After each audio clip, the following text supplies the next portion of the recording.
Yo, we about to get into this video, man. They saying T Grizzley done beat the case, you know what I'm saying? Dealing with his auntie murder without even going to court. You know? Let me play this video by Flacco and let's see what's going on, man. Make sure y'all get them likes up, hit that subscribe button.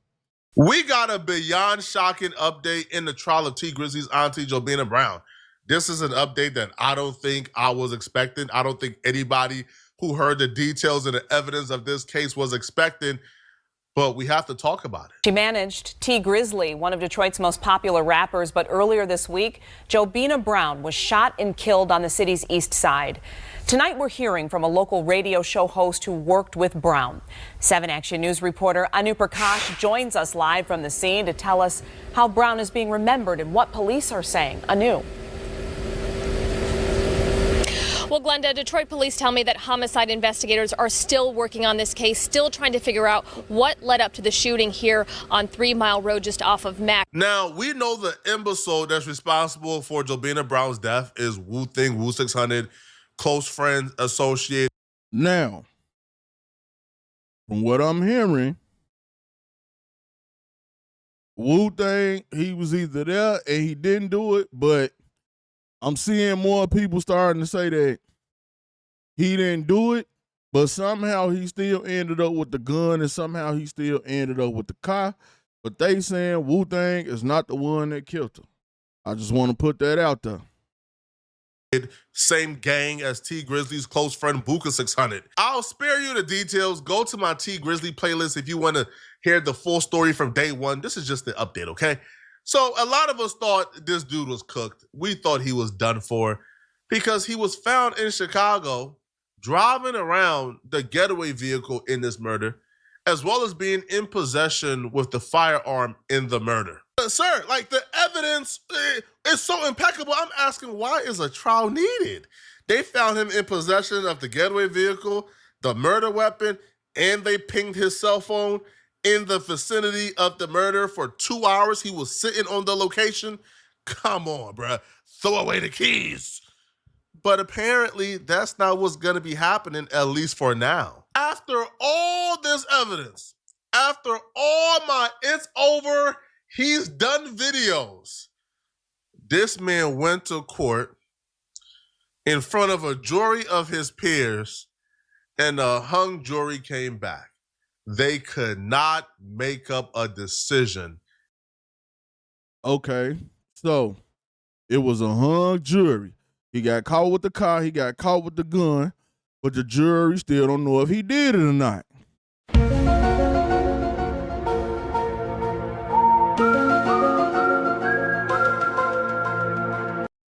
Now, for one, no video, as far as we know, no witnesses, as far as we know.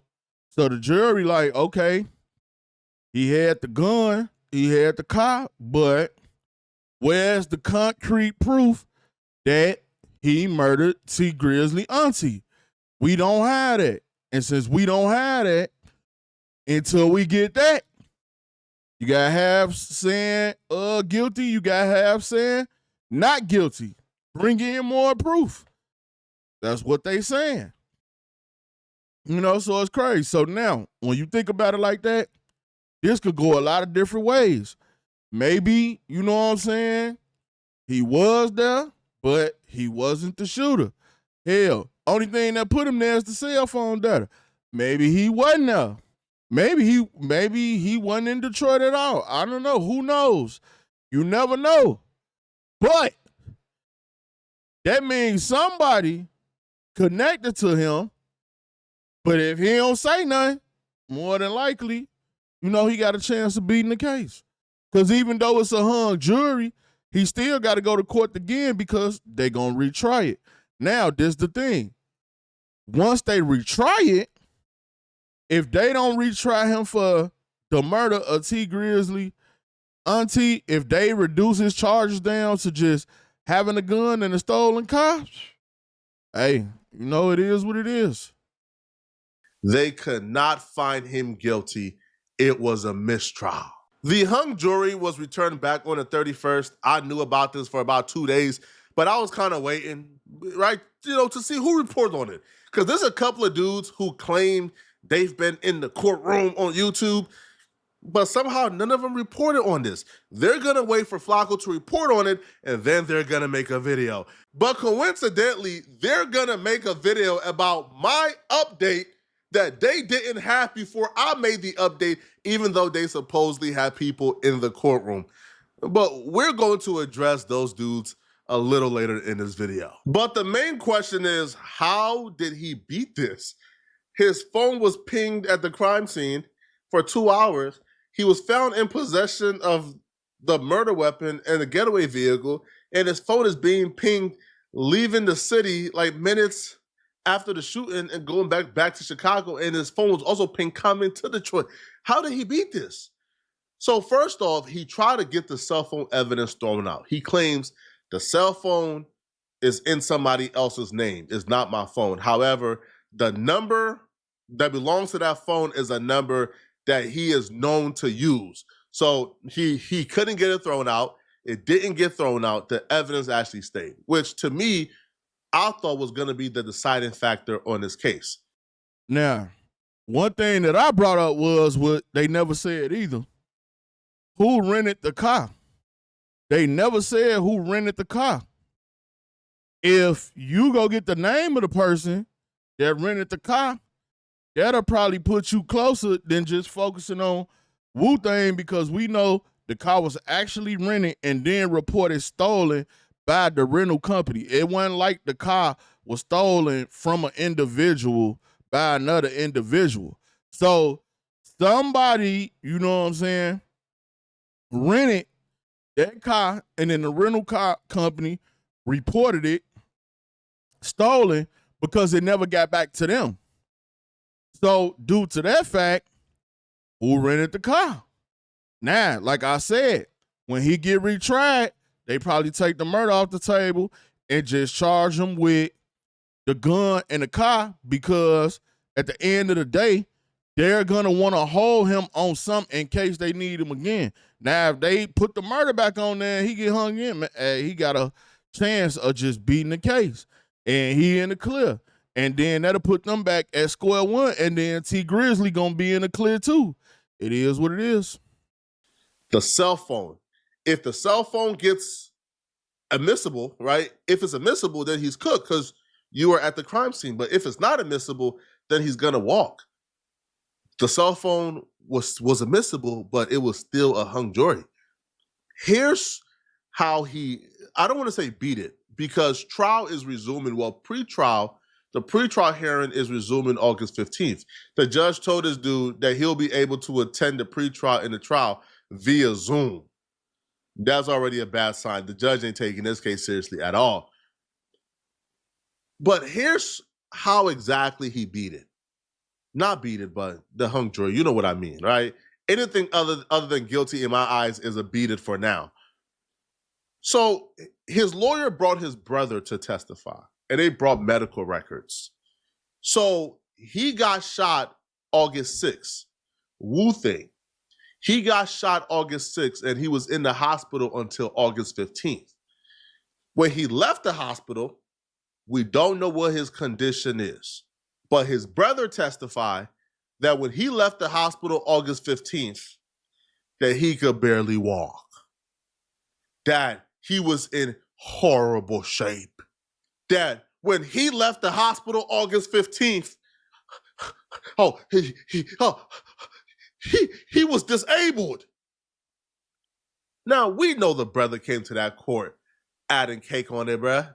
We know the brother came to that court and did what he had to do, homie. Because realistically, nobody will really know if he's telling the truth or not. He was shot. He was in the hospital until August 15th. Now, I heard some rumors about that shooting too, but we're not going to talk about it yet. Y'all connect the dots if you want.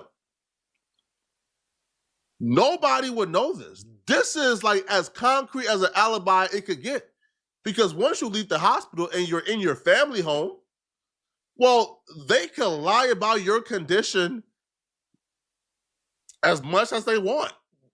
bro, they could say, man, bro, this man could barely walk, even though you was up and about, man, and in the streets afterwards, bro. Even though you was back on your feet playing basketball afterwards, they could still come to court and say, this man could barely walk. We couldn't recognize him, man. He was paraplegic, or whatever the word is. And there's nothing you could do about it. Even though I'm not buying it, bro, because 2 months later, he was running from the cops in a Detroit alley, bro.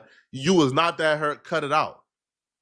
But I think the jury had a hard time reading the medical reports. Oh, okay, he got shot on August 15th. Now, the thing is, we don't even know how severe it was. We just know he was in the hospital until August 15th, but we don't know how severe the injury really was. So the jury is looking at the medical report, looking at the brother testimony, that when he was released from the hospital August 15th, he could barely walk. So the jury is like, man, we having a hard time deciding if he could barely walk August 15th, then to say that he committed this murder August 20th, it's a reach and it's a stretch. But the thing about this is, he couldn't have been acting alone. So we don't know if he could have been somebody who was just a driver to the situation. And the shooter has... Well, see, that poses another problem right there. If he was in the hospital to the 15th and he was hurt and he couldn't walk and all that, and you would think prosecutors would come back and be like, well, if you didn't have your phone, then who had your phone? But more than likely, his lawyer gonna wiggle around that question. So see, that's what I'm saying. So it's like they cutting off every avenue to point the finger at somebody else, and at the same time, they cutting off every avenue so you could say that he did it. But what people keep forgetting is his defense attorney that said T. Grizzley paid for the hit and got his auntie killed. YouTubers did not start that. Bloggers did not start that. The internet did not start that.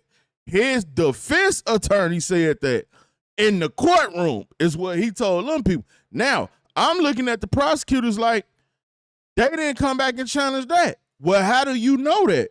Who told you that? Where's you getting this information from?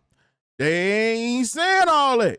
He just saying he know that his client didn't do it and T. Grizzley did. So T. Grizzley threw under the bus. Clear as day, 1,000%. He's threw under the bus. But now the problem is, we still got to figure out how your phone got there. We still got to figure out how you ended up with the gun. We still got to figure out how you got the car. Now, until they fill in those blanks, yeah, he got a good chance of beating the case. Hasn't been caught yet. So we don't even know what his role was particularly. We just don't know. They they know he was there because he was found with the murder weapon, he was found with the getaway vehicle, and his phone was pinged in the vicinity for 2 hours. But to say that he did this by himself is a stretch. It's a big stretch. So he could very well have been in the vehicle as an accomplice and not the actual shooter. But the jury just had a tough time, bruh, convicting this man after the medical reports and his brother testified he could barely walk on August 15th. So to say that he conducted a murder on August 20th, they just couldn't do it. It came back as a hung jury. So some people believed he was guilty. Some didn't believe he was guilty. Now, it was also revealed in court today that Jobina Brown had a life insurance policy on her. Now, I don't have the full transcripts, so I'm not going to tell y'all just yet. I was told who was the beneficiary, but I'm not going to tell y'all just yet until I get the full transcript. But somebody in court told me, part of the family, Jobina Brown had a life insurance policy on her. Now, this person told me that nobody from her family got a dime from that life insurance policy. No. Nah. Whoever got the insurance money, that could also lead to another motive for her killing. But, you know, Flaco say he ain't gonna tell who got the insurance money, but he's saying he know for a fact nobody in her family got the insurance money. So that's a whole nother can of worms right there. Nobody from her family got a dime from that life insurance policy. So, hey, y'all make with those statements what you may, if you get my drift. But I'm not ready to put my name to that yet until I get the full transcripts and see the black and white. Now, the trial is restarting August 15th. Now, a mistrial don't automatically mean you about to get off. Honestly, a mistrial is probably the worst case scenario for him because now the prosecutors got more time to investigate the hospital claim. Now they got more time to investigate, where was he shot at? Cool. Yo, surveillance footage for when he left the hospital. Yo, who treated him? Yo, what was his condition? Now the prosecutors could prepare more now because they know what your defense is going to be. So it's going to be a little tougher for him the next go round. But the fact that they're having another trial that fast, they're having another trial pre-trial starts August 15th. Jury selection is August 15th. The trial ended July 31st. 15 days? To put that in comparison, bro, A.J. Armstrong, who has been accused of killing two of his parents, I think he had like 2 mistrials.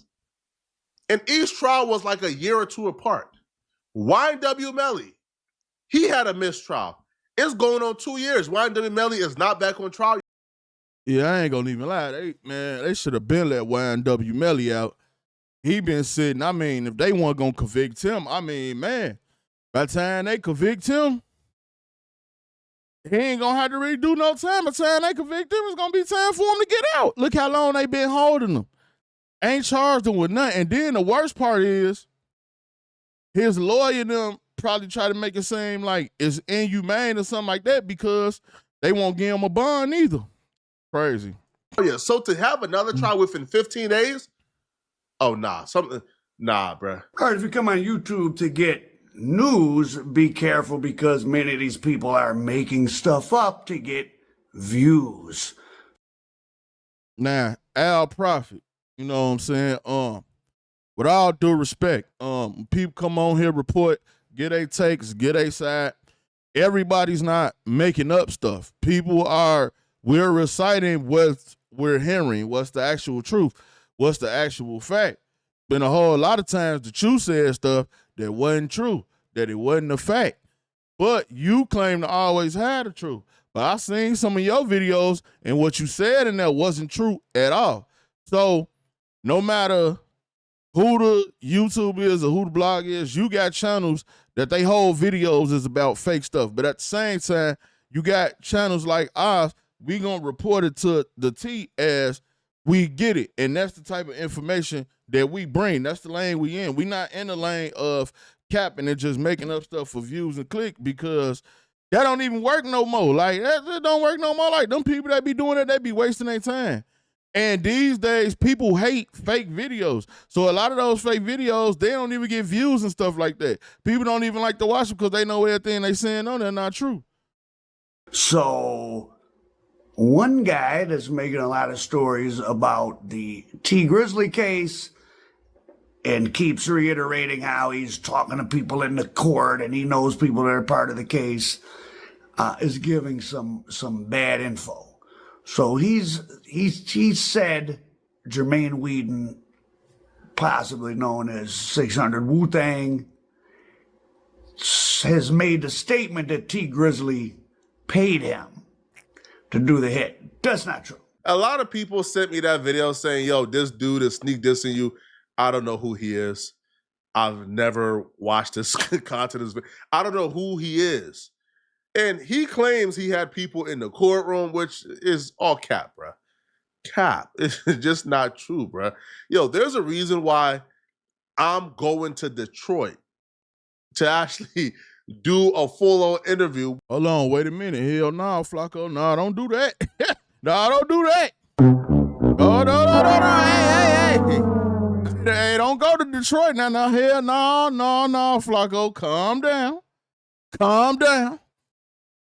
You don't have to go to Detroit to prove anything, bro. No, Flacco, do not go to Detroit, bro. Don't go to Detroit. Do not go to the D, bro. Don't do that. I'm saying, don't do that. I understand. I get it. But hey, no, man. Don't even do it. It ain't even worth it. I'm not going that far to prove nothing to nobody. Shit, I'm still not going to Memphis. Goddamn that. Yeah, Buddha, come down here. We got you. No, I'm still not going to Memphis. Goddamn that. Well, Hernandez Govan, that nigga still looking like he finna beat the case. So I'm not going nowhere near Memphis. You know what I'm saying? I don't know what they got going on there. But what I do know is that when you get killed in Memphis, a lot of those murders go unsolved. A lot of the wrong people get locked. All type of stuff be going on. So no, I'm not going there. Now, with this going on in Detroit, we got a man with the gun that was used, the car that was used, and they ain't even convicted him. Boy, you better not go to Memphis. Hell no. I mean, to Detroit. Do not go to Detroit. With people in Jobina Brown's family. I'm doing that. I'm going to Detroit. You know why? Why I have access like that, bro? Because I've never told a lie revolving this case. All of my sources is direct from the situation. And also, too, you lied on me. I never said that Jermaine Whedon ever said that in court. You was a liar. What I said was his defense attorneys was providing alternative theories. And one of the theory was T. Grizzley paid for this hit because Jobina Brown was pregnant. Which you also acknowledge that the prosecutors brought somebody in court to testify and prove that Jobina Brown wasn't pregnant.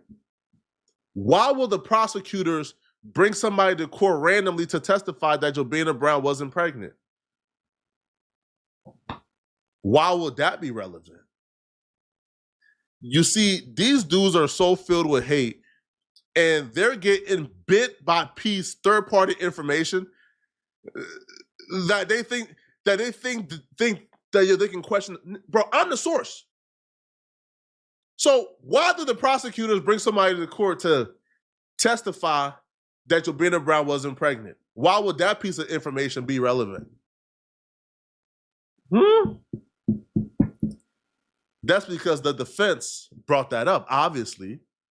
Obviously, right? The prosecutors wouldn't bring somebody to debunk their own statements. Obviously, the defense said that. And that's why they brought somebody to debunk the fact that Jobina Brown was not pregnant. Well, why would the defense bring up the fact that Jobina Brown was pregnant? You see, Brand, people like you are people who I hate the most, okay? Y'all are these pseudo wannabe journalists. Flacco got YouTube beef. Flacco and Al Prophet, man, the YouTube beef. But like I say, man, I mean, it happens, man. I don't know about Al Prophet having nobody in that courtroom. That courtroom looked empty as hell. But, you know what I'm saying, Flacco been saying since day one that that's where the information came from, and that's the information that we passed on to y'all, man. It is what it is. Dudes who hate on anything walking, who can go out and get the direct source, who don't have to represent themselves as a quote-unquote journalist.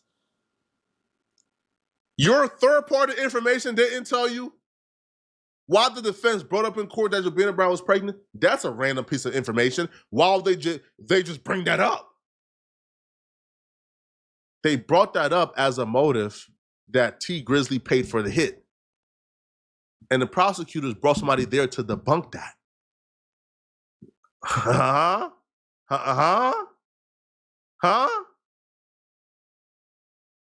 Yo, and I never understood you dudes, man.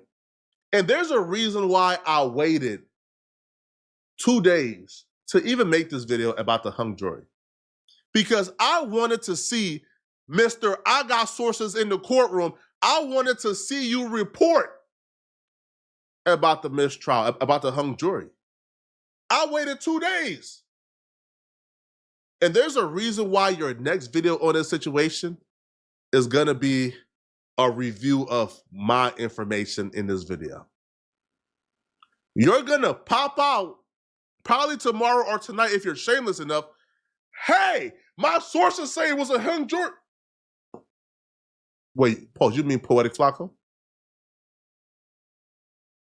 Yo, listen, man. I mind my business. Flacco want all the smoke. Flacco want all the smoke, man. It is what it is, man.